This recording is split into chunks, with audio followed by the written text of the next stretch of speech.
yaxshi buyum.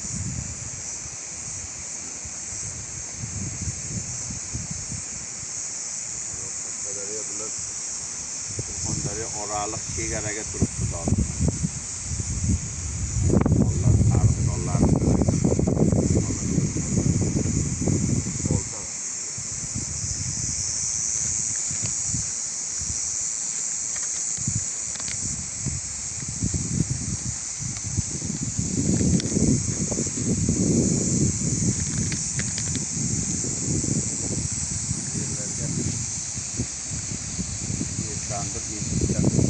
Tandirlar mana.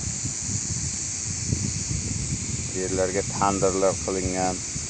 Yerga aholi ko'p, aholi vaqtida shu yerga yashagan. Yerlarga yashab o'tgan. Mana shu tollarga qancha vaqt, necha yillar bo'lgan deb o'ylaysizlar? Mana qaranglar-da mana. Tollar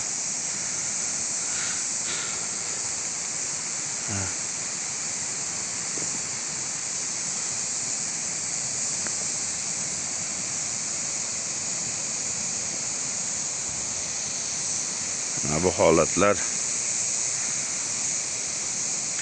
shu joylarda aholi bundan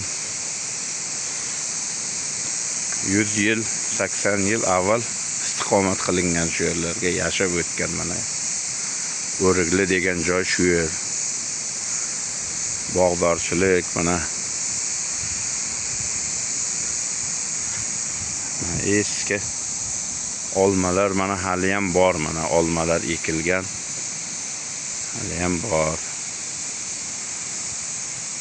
Archalarga kelsak juda ajoyib holatda hali zarar yetkazilmagan joylarda bu yerlar. Archalar yaxshi holatda saqlanib turibdi.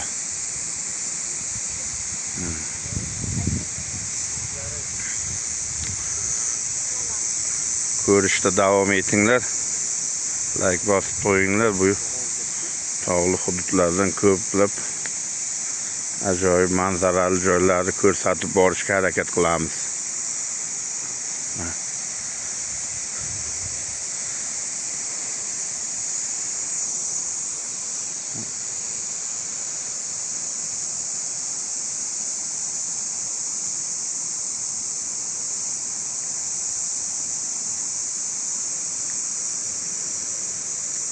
Yerlerden borib qolgan mana zirk deydi mana bu. Ha? Mana bu zirk bu. Ne deydi? Abul Puxovoy deydi buni. Mana hozirgi bu zirk. Bizda tilda zirk deyiladi. Shunday bo'ladi daraxti mana zirkda. Bu qizil holatda pishadi mana. Hozir mana mevaga tuygan mana. Juda ko'p kasalliklarga foydasi bor buni. Daryo bo'ylarida juda ko'p buni. Aholi terib, dorivor giyohlar, asosan shu yerda aholilari kompot yopadi bunda. Juda ajoyib narsa bu.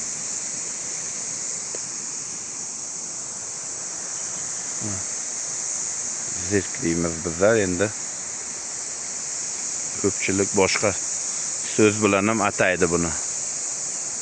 Nomini.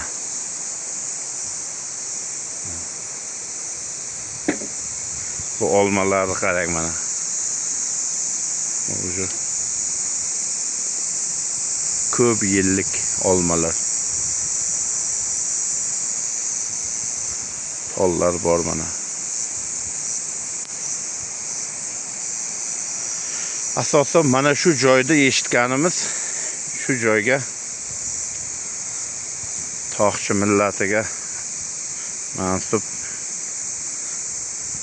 aholimiz yashagan. Mana shu joyga juda ko'pchiligi ko'p asrlar davomida yashab kelgan.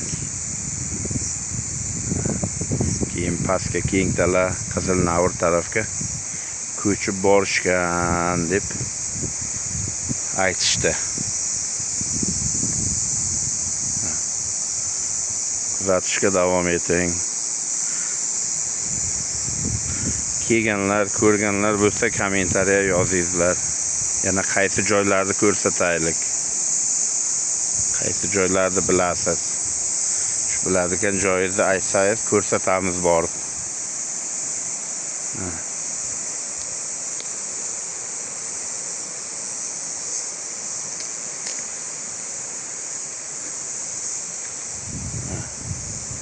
Bu yerlarda to'ng'iz deyiladi. Şuraya yotarkan da mana kechasi o'zining joyi bor ekan, mana yotar ekan joyi. Kovlab buni qilib tashlagan. Shu yerga yotar ekan. Kuzatishga davom eting, like bosishni unutmang.